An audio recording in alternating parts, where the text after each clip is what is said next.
José Maria Trindade, aí o que você achou do pronunciamento do ministro Marum? Pois é, Denise, nós antecipamos aqui a decisão do presidente Michel Temer desde ontem, né? Ele tem falado com aliados que iria recrudescer e que todos os esforços do governo agora seriam de uma maneira muito mais contundente, e isso está acontecendo, né?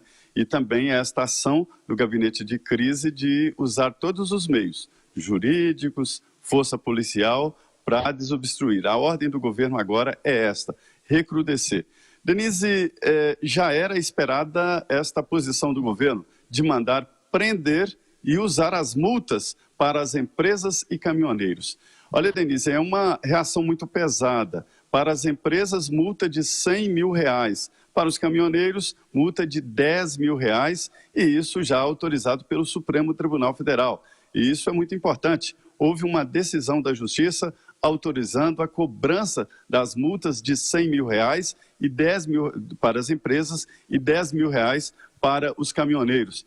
A novidade mesmo é a decisão do governo de mandar prender os empresários que estão apoiando ou forçando a greve. É o tal lockout que falamos aqui como uma grande novidade no início da semana, que o governo desconfiava de que estava acontecendo um lockout, e isso agora está sendo tratado como lockout, o que é proibido por lei. A Polícia Federal já está fazendo uma avaliação da participação de empresas e de empresários neste movimento.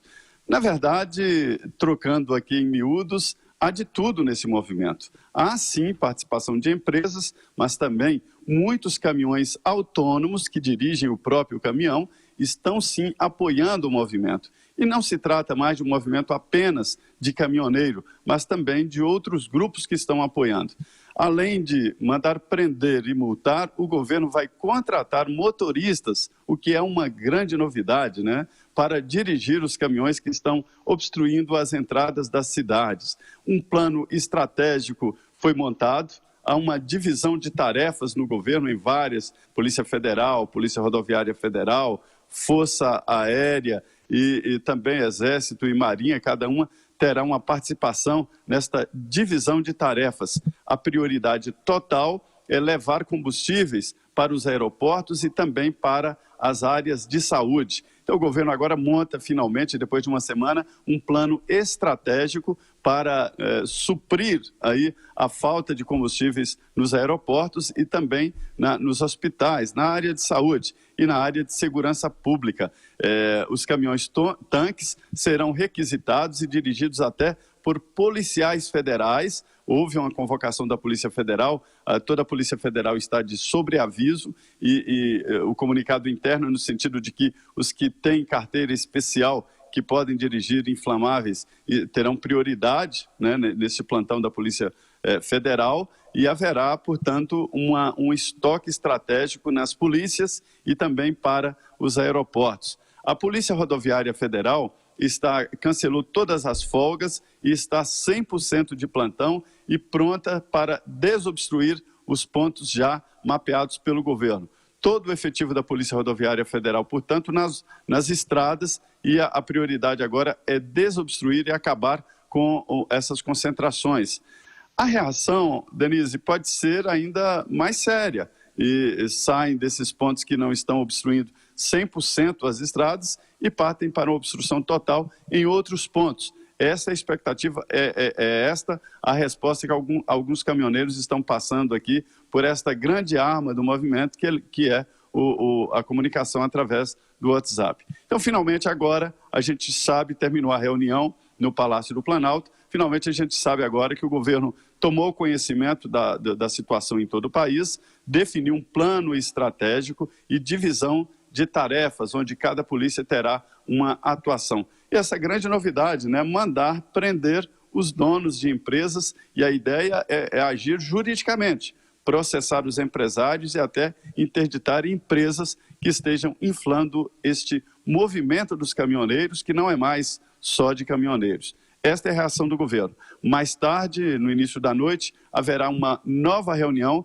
e aí sim definir na prática como essas determinações estão sendo seguidas.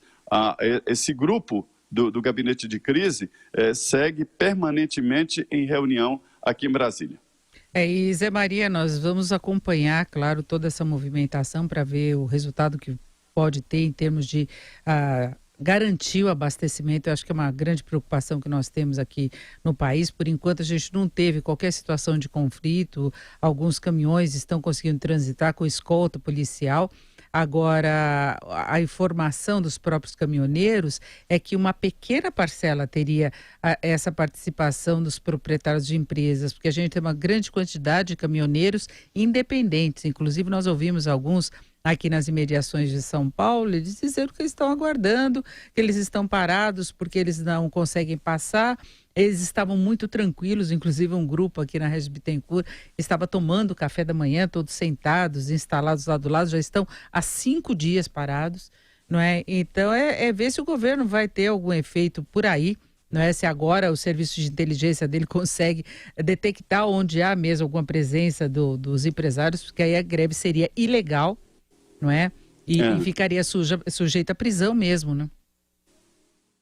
Exatamente. Lockout, né? O empresário ele não pode fazer greve. Quem pode fazer greve é o trabalhador. Greve é de trabalhador. O lockout ele é proibido por lei. E, na verdade, esta movimentação, esta greve, ela tem uma organização muito complexa porque é um setor complexo também. Existem os caminhoneiros que são autônomos, né? Que trabalham sozinhos e que pegam fretes em empresas que tem até aplicativo, né, de cargas, e eles trabalham assim. Outro grupo trabalha funcionário de empresas, né, que fazem o transporte. E ainda existe a cooperativa, quando o caminhoneiro se reúne e formam uma empresa com a participação de todos. Então, veja bem, é muito complexo, cada caso é um caso. O que as autoridades aqui definiram é que, no mínimo, as empresas estão dando apoio, estão com boa vontade e algumas não fazem a paralisação obrigatória, que é obrigar o funcionário a parar o caminhão. Algumas empresas, elas sugerem isso para evitar problemas, para evitar que o caminhão seja depredado, seja quebrado. E aí elas orientam os motoristas, que são seus funcionários, parem, porque não pode trafegar numa situação dessa com risco de quebrar o caminhão. É um instrumento caro, um instrumento de trabalho muito caro, o caminhão é muito caro, prestações altíssimas. Então, o caminhoneiro, quando chega a parar, é mesmo uma situação muito extrema, porque parar uma máquina é prejuízo certo, né? A máquina tem que trabalhar para pagar as prestações, então não é fácil. Então, o governo agora decidiu recrudescer de uma maneira até bem mais forte do que se imaginava, né? E pedindo a prisão dos caminhoneiros e dos empresários que participam deste movimento. O governo está tratando como lockout e, na verdade, não é um lockout, né? É uma mobilização muito maior do que o governo imaginou, né, Zé Maria? A mobilização foi muito além do que ele imaginou e acho do que ele pensa ainda, porque você tem caminhoneiros independentes mesmo, parados em todo o país, né? Exatamente. Como eu disse, é uma situação muito complexa, porque não se trata só de autônomos, mas também de autônomos, a maioria é de caminhoneiros autônomos, né?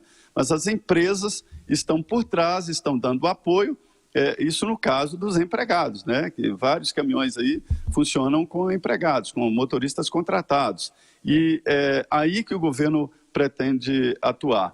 Denise, uma multa de R$10 mil para um caminhoneiro, ela é muito grave, é muito pesada a multa de R$10 mil para um caminhoneiro autônomo, né?